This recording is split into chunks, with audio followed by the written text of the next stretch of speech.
Hello everyone and welcome back to Lucky Loaders 15, where I'll be giving you 3 tips for tomorrow's horse racing action. Now before we get stuck into them, let's quickly just reflect on how our tips performed today. In the end, it wasn't a bad day here on our YouTube channel as we were able to find a 9-2 winner with Be Proud at Air. It was a good result there.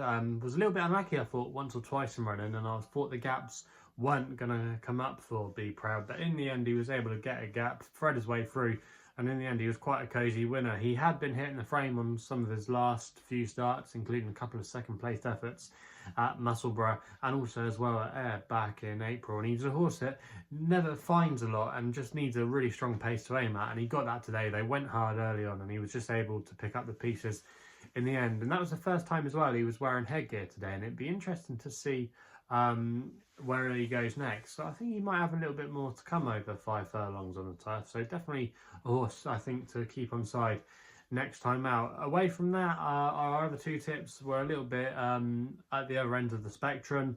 My Nap Party Rebel was very disappointing at Beverley, just was never able to dominate that race, which I thought she might be able to do, but yeah, maybe put a line through that run, but she was well gambled as well. She went off around about 2-1, 9-4 favourite in the end, originally advertised at 4-1, so she was obviously quite strong in the betting, but yeah, she was disappointing. But the other horse, Wise Eagle, I thought he was just checked at one point, but it just took him a while to get going. He hit the line strong, showing a good attitude like he has done on lots of his starts this season. But the winner, Green Gage, who's a ultra consistent performer at Ayr and who had been in good form of late, was just able to get first run, and our horse was the horse that was doing his best work late on but just couldn't get there in time. But yeah, on the whole, I'm not complaining too much. Good winner today at 9-2 with Be Proud, and fingers crossed we can find some more for you tomorrow. So let's get into it then.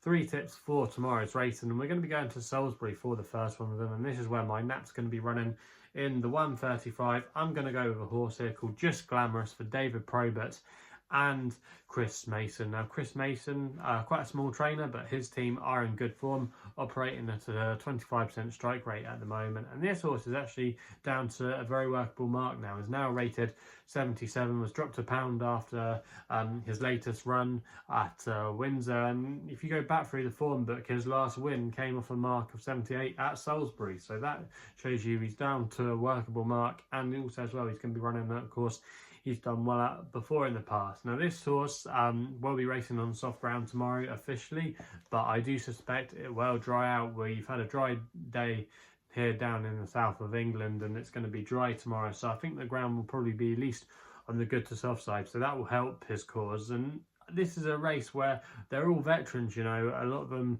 have probably seen their best days, you know, and they're all competing at this level. But I just think some of the races that Just Glamorous has been competing in of late have been stronger contests, and this is a slightly weaker race. Also as well as a prominent runner, which is no bad thing at Salisbury. I think there's not too much pace in here, so if Just Glamorous can get an easy time of things up in front, I think might be able to stay there. And I think David Probert as well is a really good jockey book, and I think he's doing really well at the moment. Obviously if you look at his stats, he's not on fire, but I just think he's riding the crest of the wave at the moment. I think he's going really well, and he's a jockey that I want to be keeping on side, and I think he's definitely a positive. We then move on to the 245 at Salisbury, staying at the Wiltshire track for my next best of the day. I'm going with Ouzo here for Sean Levy and Richard Hannon. At the current time recording, you can get this horse at 5-1 with William Hill, paying out 4 places. So I'm going to recommend a 0.5 each way selection here. Now this horse, last time we saw him was actually last week when he finished in 4th place in the Royal Hunt Cup. That was a great run. He was badly hampered on 1 or 2 occasions, and I think if he hadn't been, he probably would have finished second. There was no way I think he was beating the eventual winner from Saib bin Sarur's stable. But yeah, it was a good run by Ouzo, who's been threatening to win a decent pot for a while. He's been a progressive handicapper in recent seasons. He was really progressive last year on his first couple of starts, but then he just did go off the boil a little bit before coming back again when I think he won at York, if I remember. And some of that form came with a bit of cut in the ground. So the current cut in the ground at the moment at Salisbury shouldn't be an issue for him. I think it's actually a step down from what he's been running in of late as well. And I think off a mark of 96 in this field, he definitely does have a bit of scope to maybe work with that And I think at 5 to 1 tomorrow, he's a rock solid each way bet, and each way bet to nothing. And I think he's more than capable of winning this race. So that's why I'm going to be putting him up as my next best of the day. We then go to Carlisle for the Longshot, which runs in the 3:30 there. We're going with a consistent type called Howzer Black for Shane Gray and Keith Dalgleish. Now, this horse at the current time recording was available at 10 to 1 with SkyBet, who are offering 6 places on this race. Now, this horse, like I said, he's an ultra consistent type, and he has been running over further. He was last seen finishing second at York over 10 furlongs. He drops down to a mile tomorrow.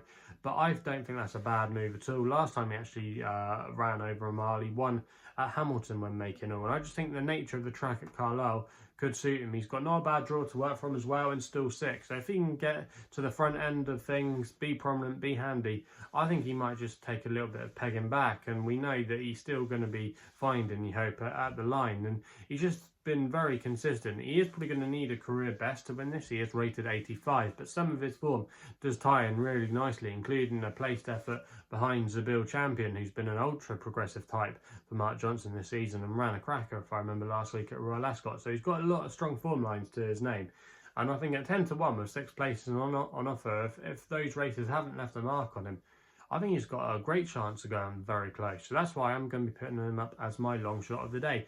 So that's it then. 3 tips there for tomorrow's race. And if you're still enjoying these videos, remember to hit that thumbs up button and subscribe here to my YouTube channel at LuckyLoaders15. Also as well, if you want to follow me on social media, Twitter is the place to do so, where my handle is at LuckyLoader15. And if you want to find out a little bit more about myself, my website address is www.chrisloaderracing.co.uk. So please gamble responsibly. Hopefully we can have some more winners tomorrow, and we'll be seeing you soon.